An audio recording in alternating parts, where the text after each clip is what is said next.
Welcome to my nursing classes. एक ही nursing classes में आप सभी का स्वागत है दोस्तों। आज हम जीईआरडी की के बारे में बात करेंगे, जो जीआई डिसऑर्डर है पीडियाट्रिक का। तो शुरुआत करते हैं। अगर आपने चैनल को अभी तक सब्सक्राइब नहीं किया तो चैनल को सब्सक्राइब करो और वीडियो को लाइक करो। जीईआरडी, जी फुल फॉर्म देख लेते हैं इसकी। जीईआरडी मीन्स गैस्ट्रिक ईसोफेगस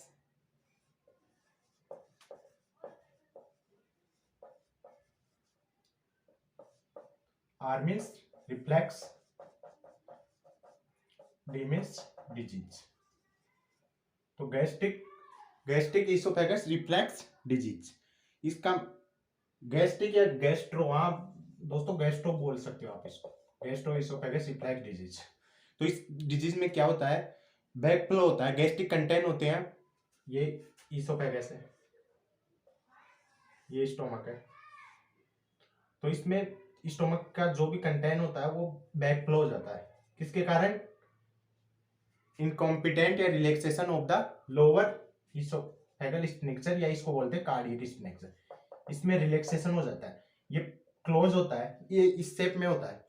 इसमें कंटेंट स्टोमक में पास आउट होते हैं, मतलब क्लोज, फिर ये बंद हो जाता है। तो इस टाइप से ये रहता है, देख लो, ये मैं आपको बताता हूँ अच्छे से। ये इस टाइप में होता है। तो कंटेंट अंदर, फूड पार्टिकल अंदर आ जाता है लेकिन वापस नहीं जा पाता है। तो कुछ एबनॉर्मलिटी कंडीशन होती है, उसमें ये खुला रह जाता है।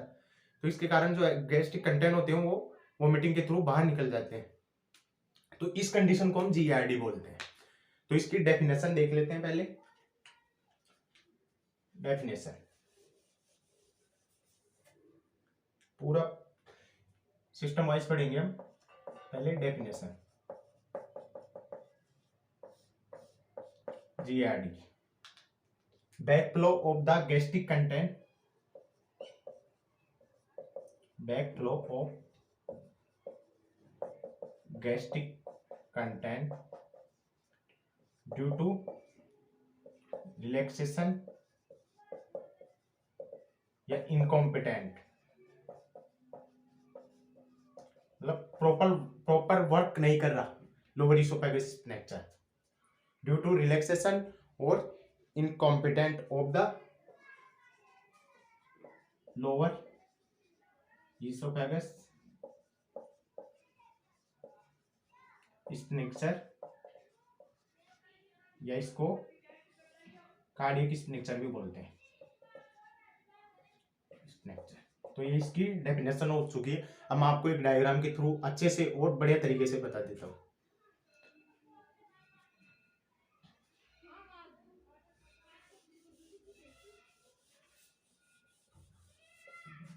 ये अपनी ईसोफेगस डायग्राम, थोड़ा है यार इतना अच्छा नहीं बना पा रहा, मैनेज कर लेना। ये ईसोफेगस है, यहाँ पर कार्डियक स्फिंक्टर होता है, स्फिंक्टर।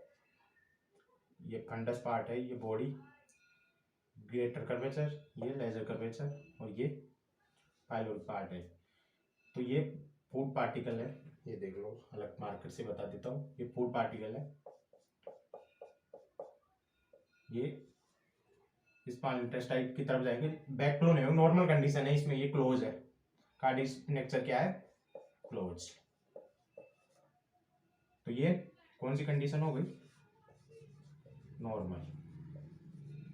अब नॉर्मल कंडीशन इसमें क्या हुआ, ये कार्डियक स्फिंक्टर है ना, ये कार्डियक स्फिंक्टर या लोअर इसोफेगस स्फिंक्टर, कुछ भी बोल सकते, ये ओपन रह जाता है और इसके कारण ये जो भी स्टोमक में कंटेंट है वो बैक फ्लो हो जाता है इनका। और ये कंडीशन कौन सी आ जाएगी? अब नॉर्मल या जीईआरडी, गैस्ट्रो इसोफेगल रिफ्लेक्स, ये कंडीशन हो जाएगी। अब डायग्राम को आप अच्छे से समझ सकते हो इस डायग्राम के थ्रू।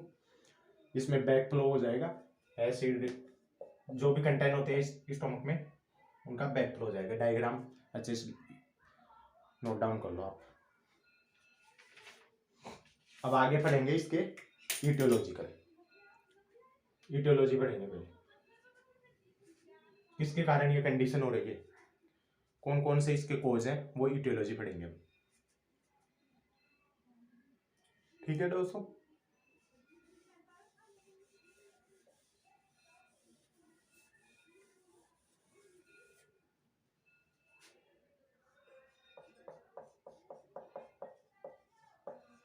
इटियोलॉजी इजी टॉपिक है, इतनी दिक्कत नहीं आएगी।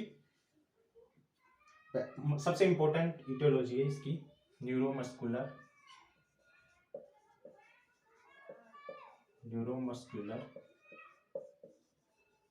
डिस्प्रोपोर्शन। ये दो टाइप से होती है। न्यूरोमस्कुलर डिस्प्रोपोर्शन ये इटियोलॉजी, इसके कारण ये कंडीशन डेवलप होती है GAD वाली। तो ये दो टाइप से होती है। Physical pathology. फिजिकल ये 1 ईयर से छोटे बच्चे होते हैं ना, उनमें ये कंडीशन होती है, जो 1 ईयर के आफ्टर बाद में नॉर्मल हो जाती है।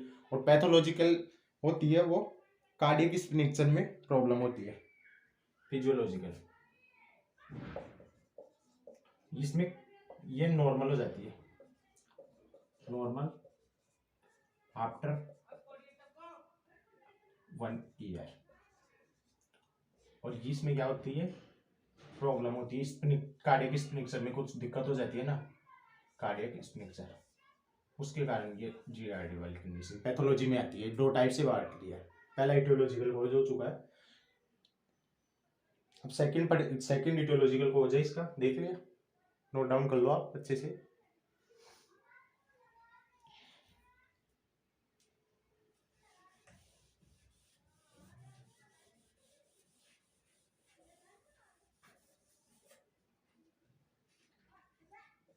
इंक्रीज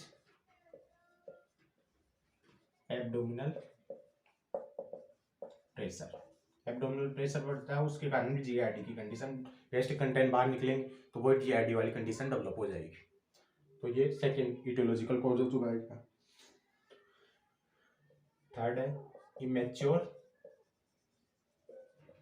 CNS, और लास्ट है हाइटल हर्निया।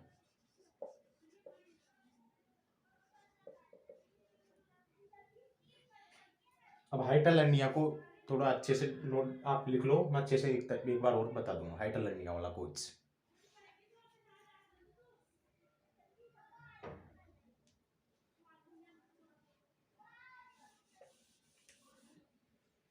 ये बॉडी की अपनी ये थोरेसिक कैविटी होती है ऊपर, तो ये oesophagus,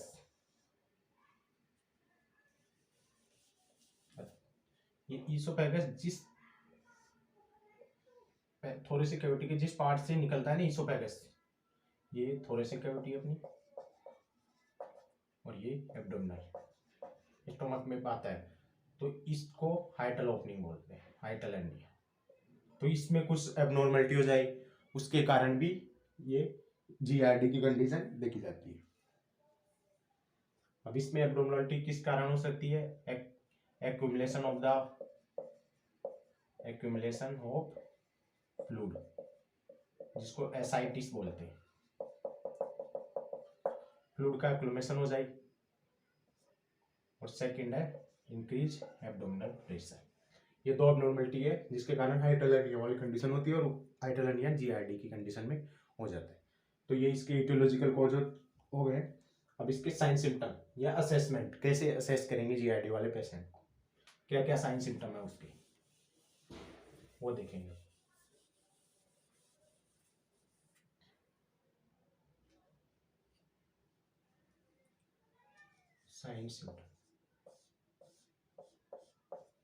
sign symptom back flow हो रहा है तो वोमिटिंग होगी, तो या वोमिटिंग बोल देंगे, या रिकरेंट रिगर्जिटेशन, सबसे main recurrent regurgitation. Second, back flow हो रहा है गैस्ट्रिक इंटेस्ट का, तो रिकरेंट रिगर्जिटेशन तो होगा ही। सेकंड, जो भी खाया पिया वो निकल रहा है, तो वेट लॉस होगा, वेट लॉस। थर्ड नंबर पे स्टॉप ग्रोथ एंड डेवलपमेंट, ये इम्पोर्टेंट है, ये इस कंडीशन में बहुत, कौन सी, हेमेटोनोसिस, वोमिटिंग में ब्लड आ सकता है।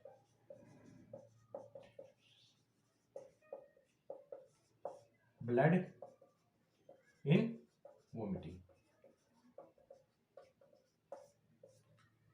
क्योंकि वो गैस्ट्रिक कंटेंट, गैस स्टोमक में क्या होता है, एसिड कंटेंट लेयर से आएंगे तो उसको डैमेज करेंगे, उस लेयर डैमेज होगी तो कुछ ब्लड की छींटे बोल सकते हैं, स्मॉल ब्लड, तो इसको हेमेटोनोसिस की भी कंडीशन देखी जाती है। पांचवा है ओटोफेजिया।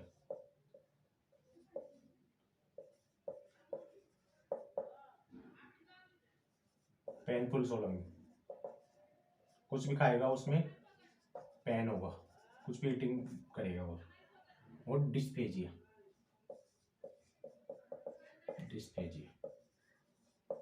डिस्पेजिया की कंडीशन आएगी जीआरडी वाले पेशेंट, डिफिकल्टी इन सोलोइंग, कुछ भी वोमिट खाने की करेगा तो उसमें डिफिकल्टी आएगी जीआरडी के पेशेंट में। तो ये उसके साइन सिम्टम या असेसमेंट हो चुके हैं। अब इसका कॉम्प्लिकेशन देखेंगे जीआरडी वाले का,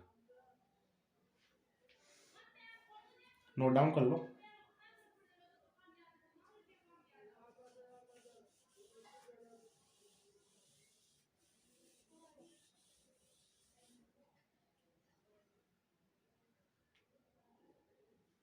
कॉम्प्लिकेशन,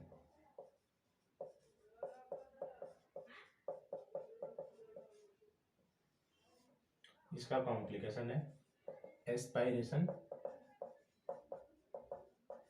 निमोनिया,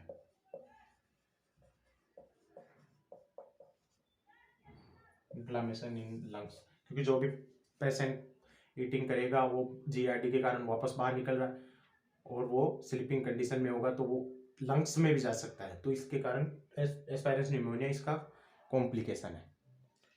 अब डायग्नोस्टिक इवाल्युएशन देखेंगे।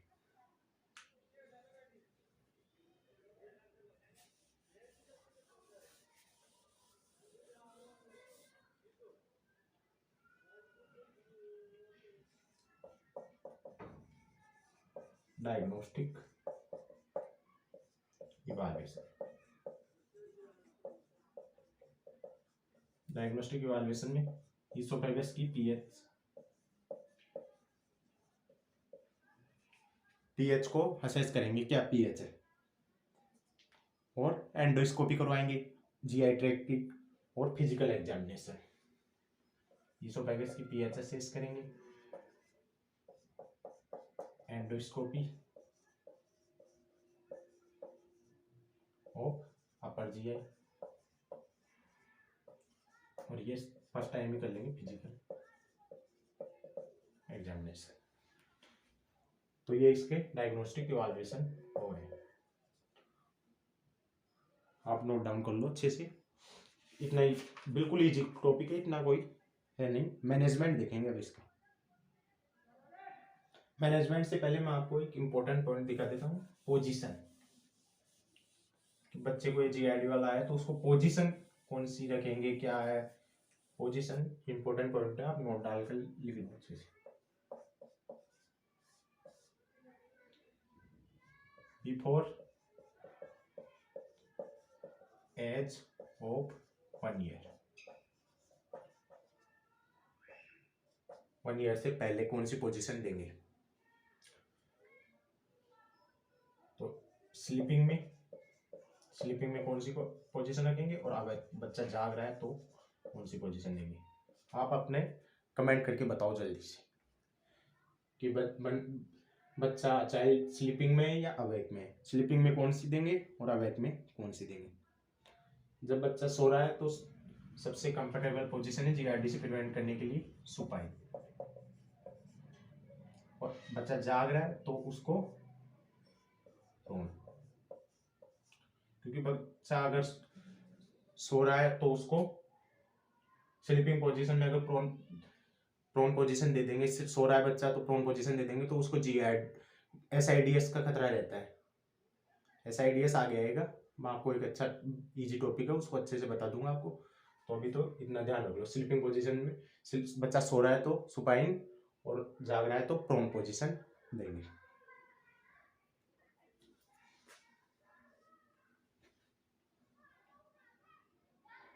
तो स्लीपिंग में प्रोन पोजीशन, जब बच्चा सो रहा है तो प्रोन पोजीशन में कभी मत देना, क्योंकि उस SIDS से प्रिवेंट करने के लिए सुपाइन पोजीशन देते हैं।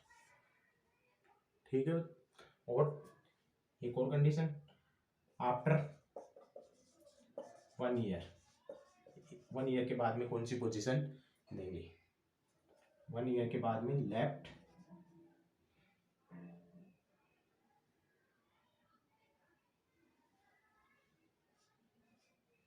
मैं दूसरे मार्कर से लिख देता हूँ अच्छे से, left lateral with head elevated, ये पोजीशन देंगे बिफोर, ये 1 ईयर से पहले, ये 1 ईयर के बाद। ठीक है दोस्तों, अब इसका मैनेजमेंट देख लेते हैं।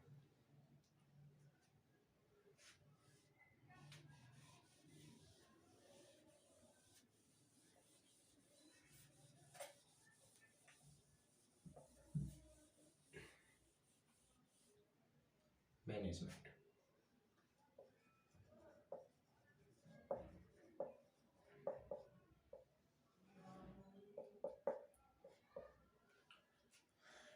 GRD से प्रिवेंट करने के लिए क्या क्या इसका मैनेजमेंट है वो देख लेते हैं। Express the breast milk, express the breast milk into a container, breast milk को कंटेनर में एक्सप्रेस करेंगे और फिर फीडिंग करवाएंगे, कंटेनर में डाल के फिर बोतल के थ्रू बच्चे को फीडिंग करवाएंगे। तो ये मैनेजमेंट है इसका।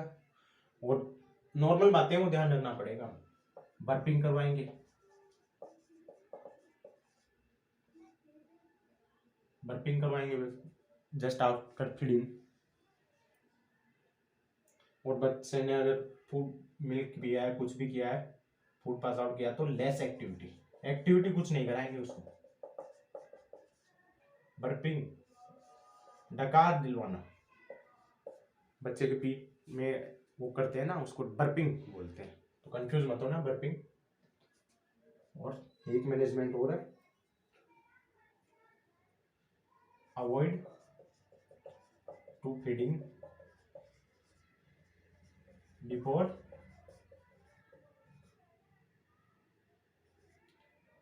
2 आवर स्लीपिंग, सोने से 2 घंटे पहले कुछ भी फीडिंग नहीं करवाना है। GRD के ये मैनेजमेंट हो चुका है। और फिजिकल, अब इसका सर्जिकल मैनेजमेंट देखेंगे, इसका सर्जिकल मैनेजमेंट, तो नोट डाउन कर लो आप।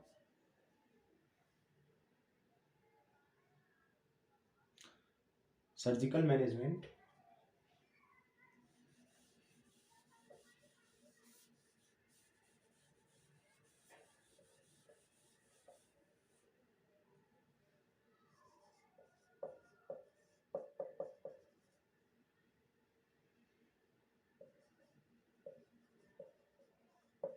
सर्जिकल मैनेजमेंट, सर्जिकल मैनेजमेंट है इसका फंडोप्लिकेशन या निसेल्स ऑपरेशन, फंडोप्लिकेशन, स्पेलिंग देख लेना आप, निसेल्स ऑपरेशन, ये इसका GRD का सर्जिकल मैनेजमेंट है। इसमें क्या करते हैं, फंडस पार्ट होता है ना, यहां पर ही तो प्रॉब्लम आ रही थी, ये इसोफेगस यहाँ पर, तो ये फंडस पार्ट है ना, फंडस पार्ट, तो इस फंडस पार्ट को क्या कर देते हैं, रेप्ड कर देते हैं इसोफेगस के, मतलब रेप कर देंगे, wrapped to fundus part, around oesophagus. Oesophagus के चारों तरफ इसको रैप्ड कर देंगे, लिपेट देंगे ऐसे, तो कार्डियक स्निग्चर क्लोज हो जाएगा। क्या करेगा? क्लोज कार्डियक स्निग्चर, और जीआरडी से या रिगर्जिटेशन होगा वो प्रिवेंट हो जाएगा। तो प्रिवेंट रिगर्जिटेशन। तो ये जीआरडी, ये अपना आज की क्लास कंप्लीट हुई। तो दोस्तों अगर आपने अभी तक चैनल को नहीं किया, सब्सक्राइब करो, वीडियो को लाइक करो और अपने दोस्तों के साथ शेयर भी करो, ताकि तब सभी अपनी क्लासेस कंटिन्यू रख सके। और आप चैनल के साथ बने रहे, आपको हर तरह का टॉपिक आप जो कहोगे वो मिलेगा। यहाँ पर बहुत बढ़िया तैयारी कराई जाएगी आपकी। तो थैंक यू दोस्तों।